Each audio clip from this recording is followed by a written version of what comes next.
Irmãos, vamos abrir a palavra do Senhor no livro de Neemias, capítulo 4. Então, deixa eu dar uma situada então. Houve um tempo que o povo de Deus era fiel ao Senhor.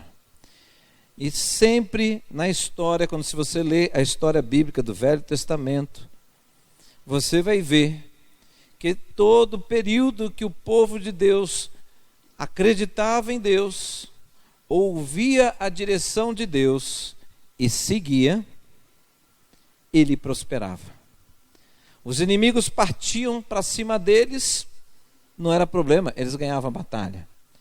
Havia dificuldades na região, Deus ajudava eles para resolver as dificuldades. E as coisas caminhavam bem. Mas também a história bíblica conta que em vários momentos da história, o povo de Deus começava a esquecer que as bênçãos que estavam acontecendo não eram capacidade deles, era a bênção de Deus. Então eles começaram a não identificar que tudo que estava acontecendo de bom era fruto de fidelidade ao Senhor. E eles começavam a assim, relaxar, no culto ao Senhor, em seguir a vontade de Deus, e isso foi gradativamente fazendo com que o povo se afastasse do Senhor. E a consequência era outros povos vinham para tentar conquistá-los, e aí eles tomavam um susto, eles perdiam as batalhas, e aí já era, Então aqui, Neemias é um tempo desses, aonde o lugar, a cidade conhecida como o coração da adoração ao Senhor, chamado Jerusalém, ela foi destruída, foi atacado, o templo foi destruído, foi tudo arrebentado. E isso, o que significa isso? Eu quero que você entenda um pouquinho da história, para você trazer isso sobre a tua vida, e sobre a vida, por exemplo, do nosso país, que é dito um país o quê? Cristão.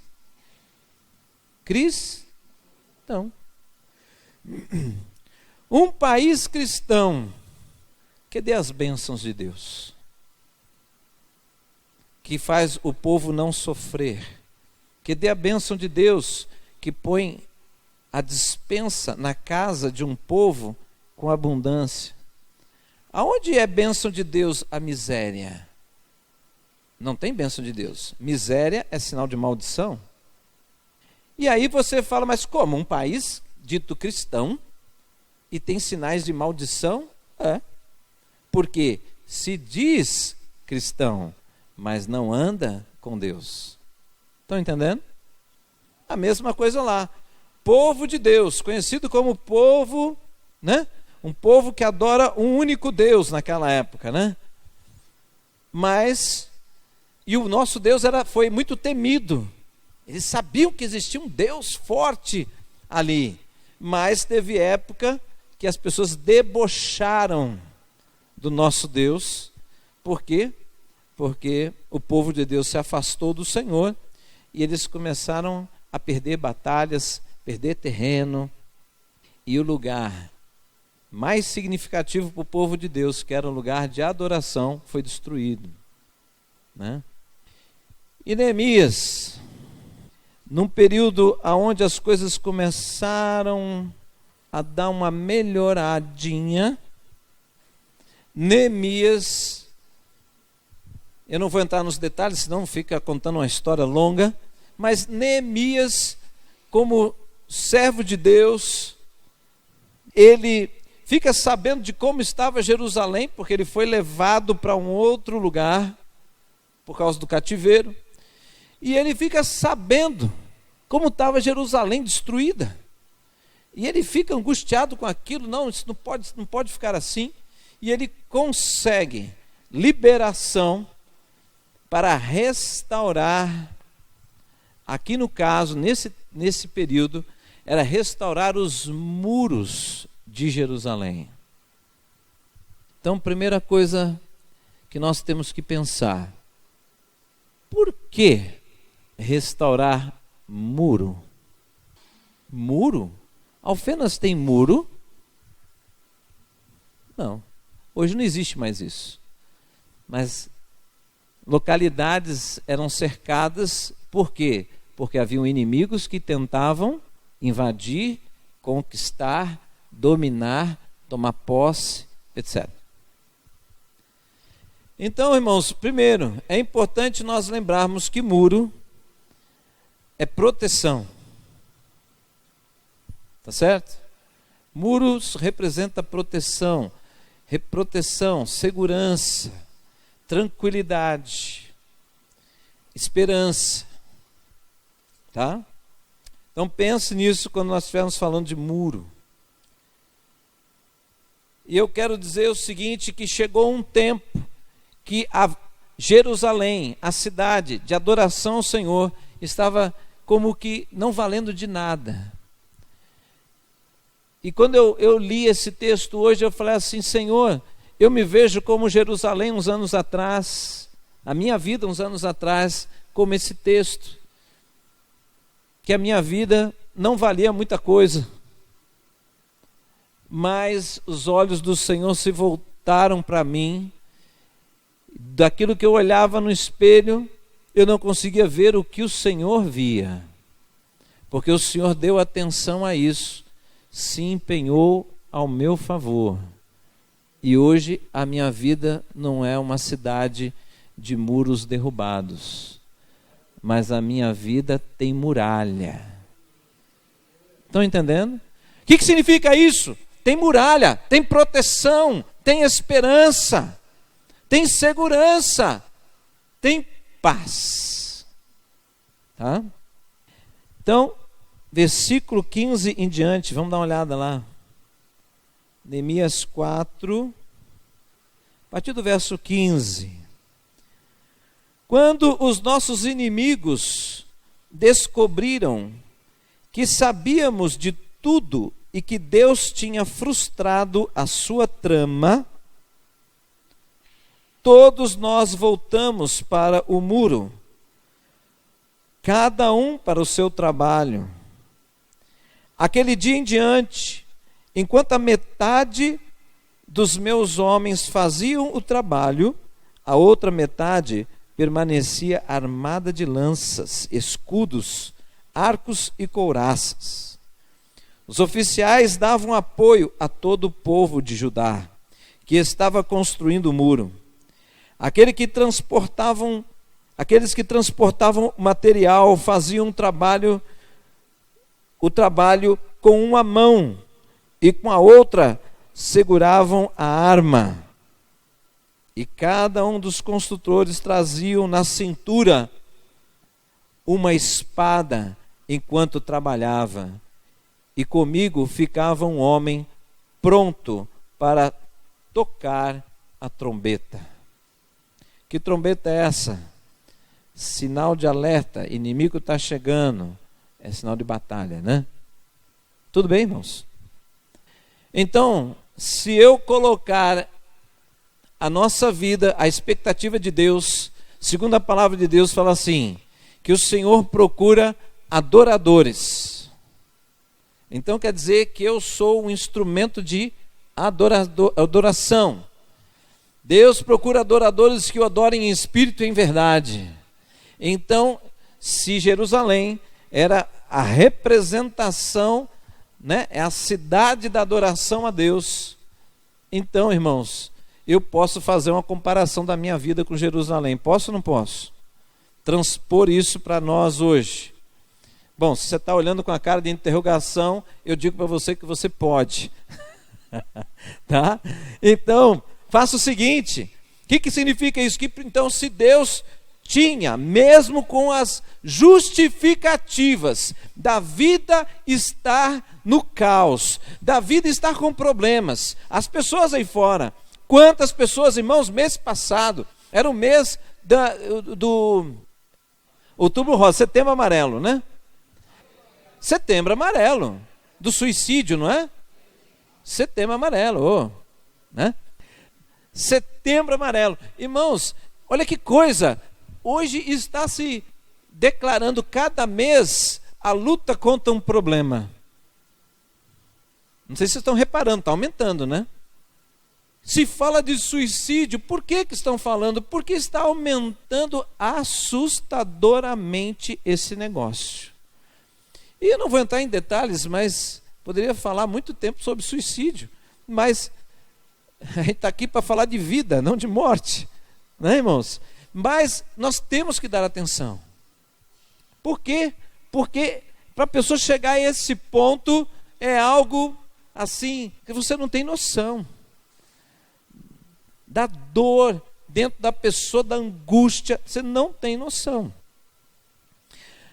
Agora o que importa é saber que o que Deus teve ali para Jerusalém naquela época, as coisas aconteceram porque tinha uma razão de acontecer, o povo se afastou de Deus. Irmãos, as pessoas estão aí fora, declaram Deus, muitos declaram Deus, mas não estão próximas a Deus, e eles estão sofrendo, e ficam confusos, porque acham que Deus não está intervindo mais na vida deles, nunca tiveram talvez nenhuma experiência de Deus intervir na vida deles, mas por causa da crença que permeia a nossa nação, de que Deus está lá no alto e a gente está cá embaixo, uma distância absurda, as pessoas não têm mais tanta expectativa na intervenção de Deus nas suas vidas.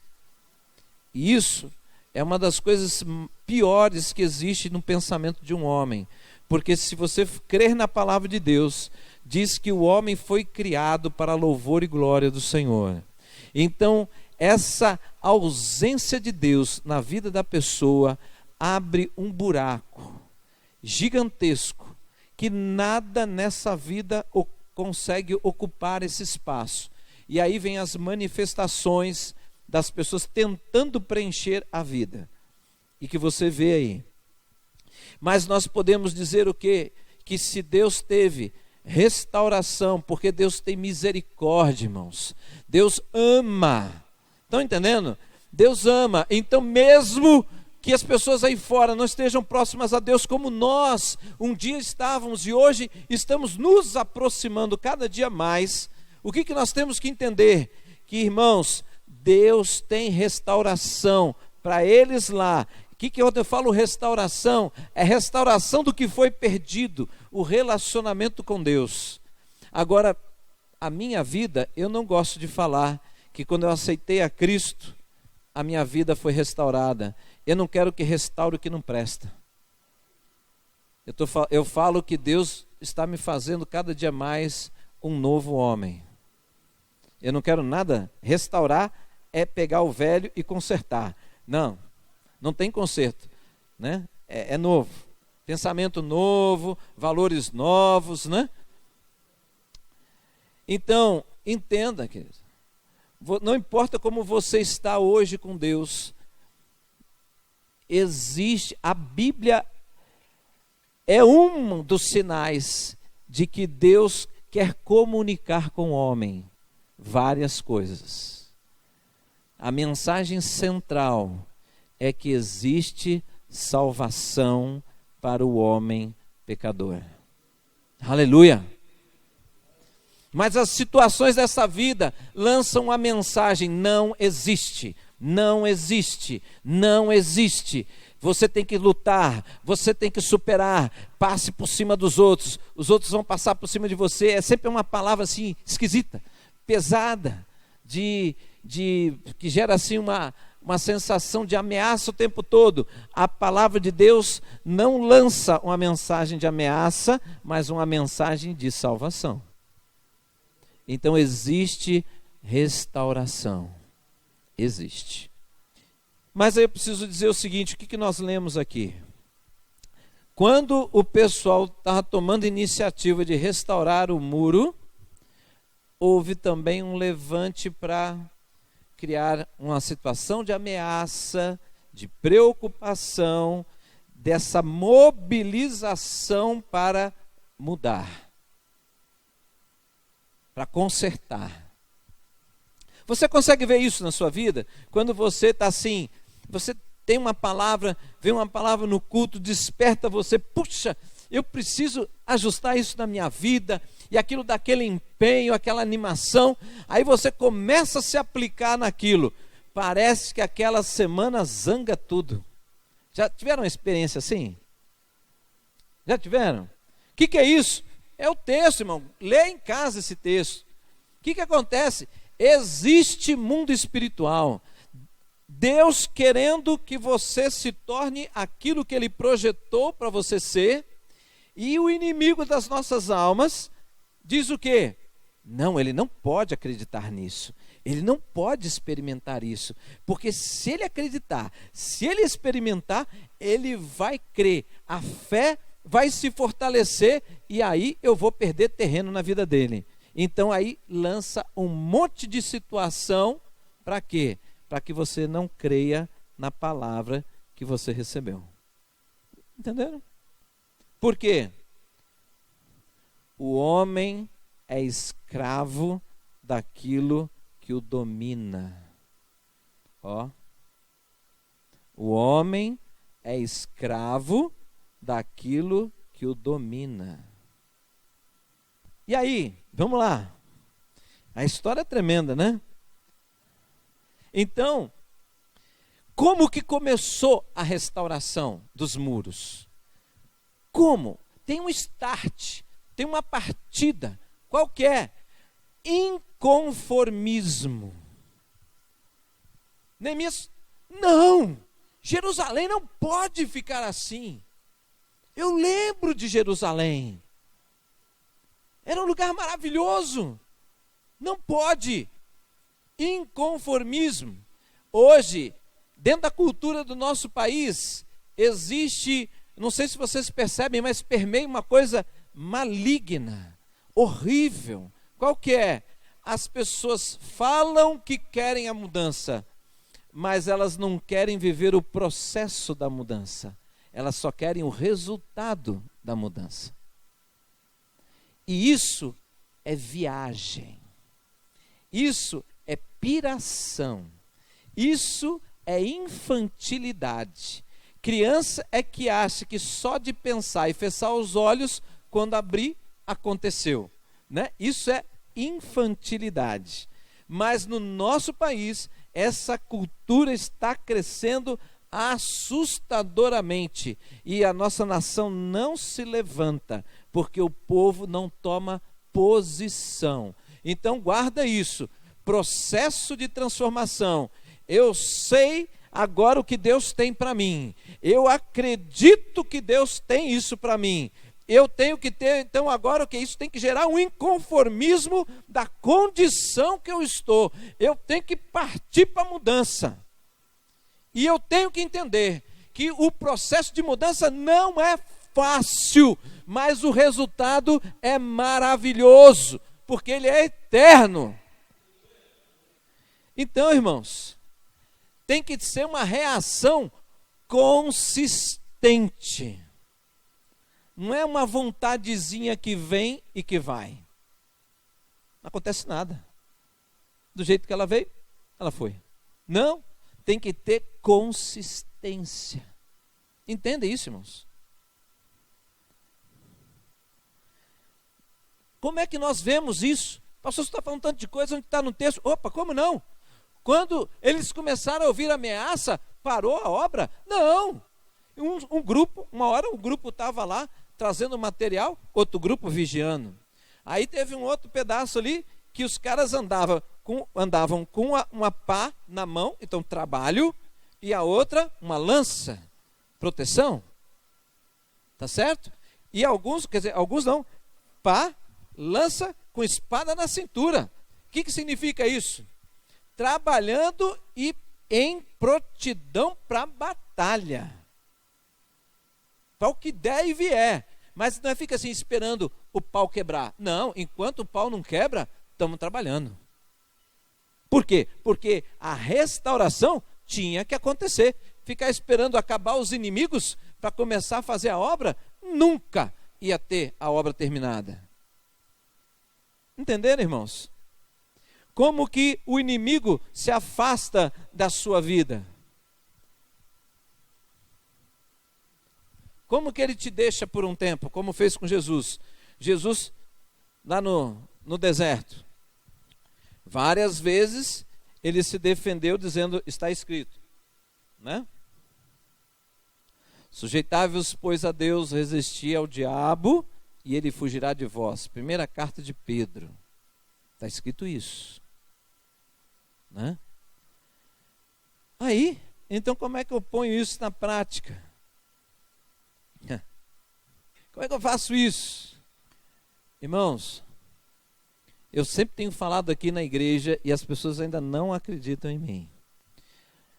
Você tem que se envolver no corpo de Cristo. O corpo de Cristo é a igreja.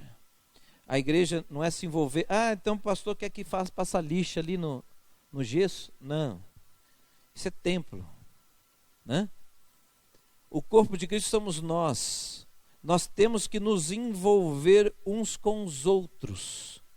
Ei, pastor, ser humano é complicado, não é não? É verdade. Eu sou e você também. Aí você fala, então, pastor, você está me propondo a perder a minha paz. Não, você não tem paz. Você vai ter quando você se envolver. Não, mas como que eu vou me envolver? Fulano é tão diferente de mim. Irmãos, a paz não vem por ausência de problemas. A Bíblia não fala, Deus não fala que a paz que Deus dá é a ausência de problema. Lá em Filipenses diz, qual que é a paz? Não andem ansiosos por coisa alguma, capítulo 4, versículo 6. Não andem ansiosos por coisa alguma, mas em tudo pela oração e pela súplica, com ações de graças, apresentem seus pedidos a Deus. E a paz de Deus, é essa que eu estou falando. E a paz de Deus, que excede todo entendimento humano, guardará o coração e a mente de vocês em Cristo Jesus. Então, a paz de Deus não é a paz que o mundo dá. A paz que o mundo dá é uma paz circunstancial. A paz que Deus dá é independente de circunstâncias. Mas como pode ter paz no meio do problema? Quando você confia o suficiente em Deus, que você entrou num problema, mas Ele entrou junto com você. E lá no problema, Ele vai te ensinar a sair dele e vai te ensinar a lidar com os problemas da vida. Por quê?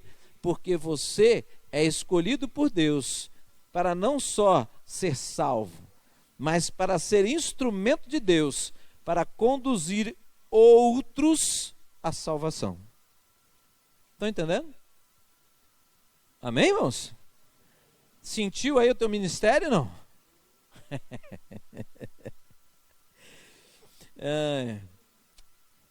Então, você vai encontrar as ameaças que a gente vê no texto também na sua vida, através de ameaças mesmo. E isso gera o quê, irmãos? Isso gera medo. A intenção é medo. A intenção é você retrair. A intenção é você não ir para frente no propósito. A intenção é você até recuar, não deixar essa coisa, essa obra florescer na sua vida, porque se as pessoas já estão vendo do jeito que está, se você for mais ainda cristão, ameaça de desemprego, é você demitido, porque ele fala assim, você continuar assim, você vai para a rua. Irmãos, eu trabalhei em hospital 5 anos, nesses 5 anos eu ouvi, eu não sei quantas vezes, as pessoas falam, você é um excelente profissional, Maurício, mas quando você começa com essa história de Jesus, é só Jesus para dar conta de você. Um ateu falava isso para mim, aí eu falei assim, mas Jesus dá conta de mim mesmo, por isso que eu estou assim. Aí ele, rapaz, por causa disso, há sempre um pensamento na diretoria de te mandar embora. Isso é uma ameaça. Eu fiquei 5 anos lá, não fui demitido, eu tive que pedir a conta. Estão entendendo? Mas isso é crença, isso é fé. Se me mandar embora, que mande, mas a construção continua. Estão entendendo? Você está entendendo o paralelo que eu estou fazendo? Tem que deixar continuar, irmãos. Ou então você não acredita que a sua vida tem valor para o Senhor. Tem que ser restaurado, tem que ser feito um muro de de segurança e proteção na sua vida. Mas se você não seguir a orientação do Senhor, o muro não é do jeito que você acha que tem que ser. É do jeito que Deus especifica. É do jeito de Deus. Entenderam? As ameaças estavam acontecendo, irmãos, mas no final das contas, o muro foi feito. Sabe por quê? Porque Deus estava nesse negócio, né? Aleluia. Então, como suportar essas coisas, né? Irmãos, você tem que entender que você tem que trabalhar. Isso significa se dedicar. É a sua vida, né? Então você tem que trabalhar, se empenhar. Por exemplo, vou dar um exemplo básico aqui. Irmãos, escola bíblica dominical. Ah, lá vem o pastor. Escola bíblica dominical. Entenda bem, uma árvore que tem uma copa grande, se você perguntar para qualquer biólogo aí, normalmente a largura das raízes e profundidade estão relacionadas ao tamanho da copa, não está? Ou não? Quem conhece um flamboyant? Flamboyant. Todas as mulheres, homens de roça, passaram em sítio. É linda a árvore, né? Aquela copa que não é alta, é baixa e larga. Observe, ninguém planta flamboyant perto da sua casa. Porque vai abalar a estrutura da casa, porque a raiz vai embora. Não é assim? Então, pensa espiritualmente, irmão. Puxa essa realidade para a sua vida.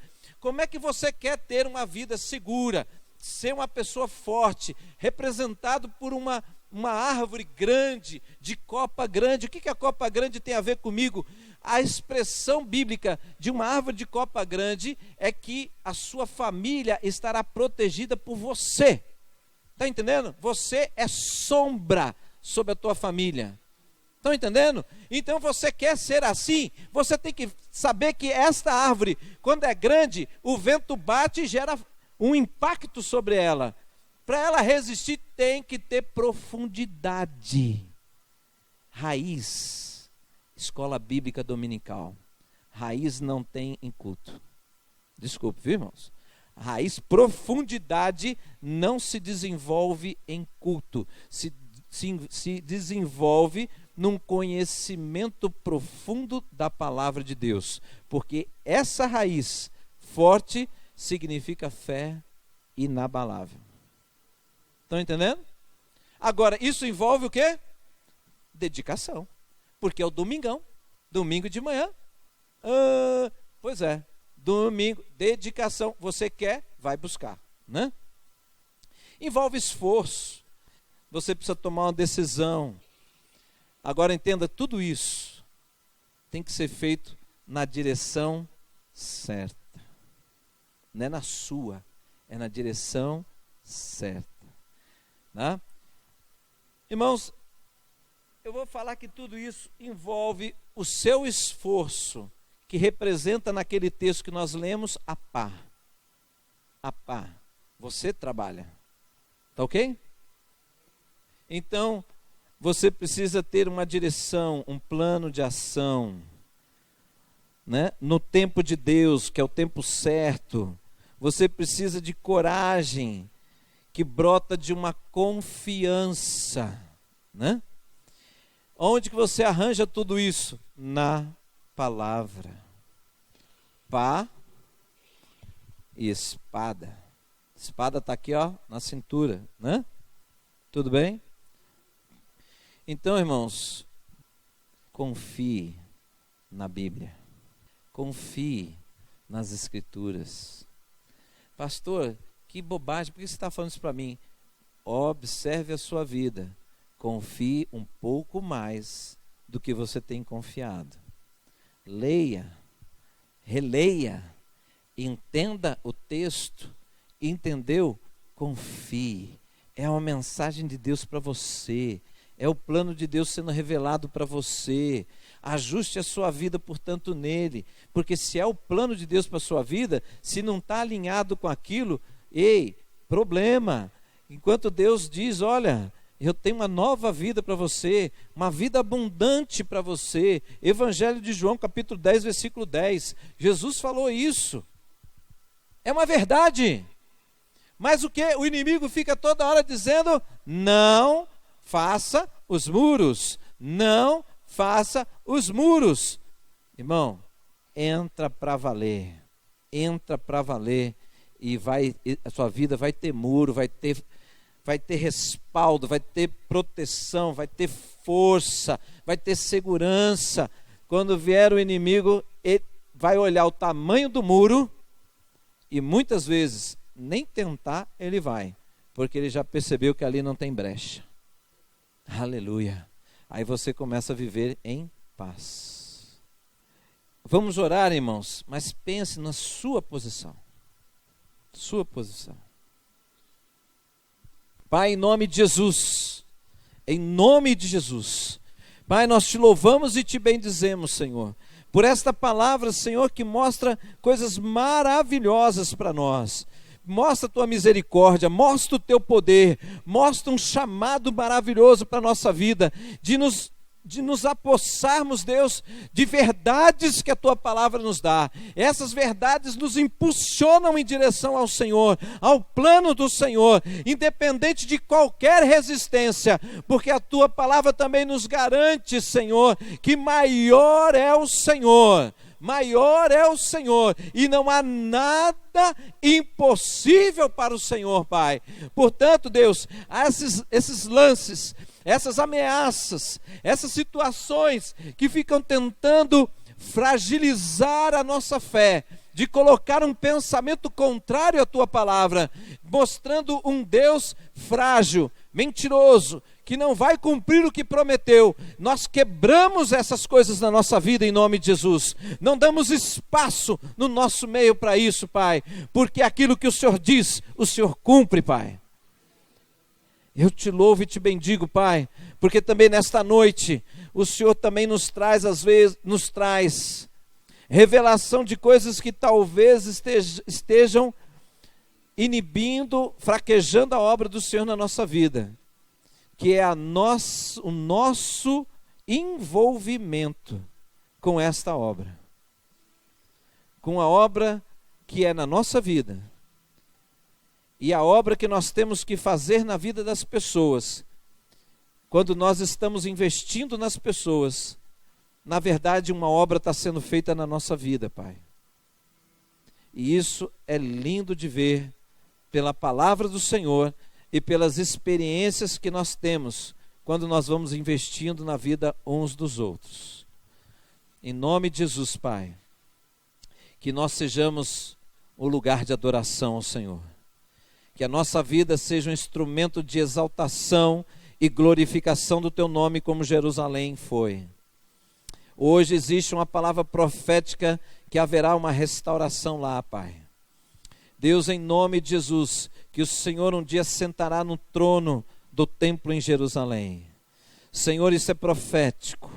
Senhor, que a nossa vida hoje seja, Senhor, a manifestação da profecia do Senhor, que o Senhor encontre em nós um templo de adoração ao Senhor.